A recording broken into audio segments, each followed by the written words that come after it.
আগে এবং এখনও আমাদের যেই পরিমাণ ধৈর্য একটা জিনিস হচ্ছে, ঠিক আছে আমরা একটু ধৈর্য ধরে দেখি কয়েকটা দিন, তারপরে জিনিসটা সেটেল হয়ে যায় আর কি। এই ধৈর্যটা আজকাল সবার কম, এই জেনারেশনে নাই, এই জেনারেশনে এখনকার কম, মানুষের ধৈর্য নাই। ধরতে চায় না। এটা আমরা বর্তমান প্রেক্ষাপটেও দেখতে পাচ্ছি, মোটেই ধৈর্য নাই। 15 বছর আমরা কষ্ট করেছি, কিন্তু এখন আধা সেকেন্ড কষ্ট করতে রাজি না, এক্ষুনি চাই। তো এই এক্ষুনি চাইয়ের মতোই অবস্থা বিচ্ছেদগুলো হয়ে যায়।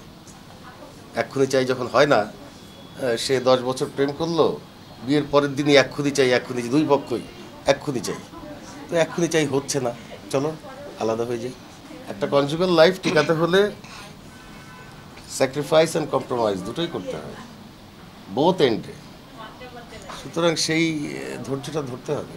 আমি তো 74-এর শেষের দিকে ঢাকা থিয়েটারের সঙ্গে সম্পৃক্ত, তখন থেকেই অভিনয়ের সঙ্গে। মাঝখানে আমরা দীর্ঘদিন বিদেশে ছিলাম, একটা ব্রেক ছিল, পরে আবার দেশে এসে আবার শুরু করেছি। বিয়ের আগের থেকেই এই আমাদের যোগাযোগটা এই এই মিডিয়ার থেকেই, নাটক থেকেই, ঢাকা থিয়েটার থেকে আমাদের আমরা মঞ্চ থেকেই পরিচিত এবং ওইখান থেকেই বিয়ে, পরিণয়, সেখান থেকেই সংসার।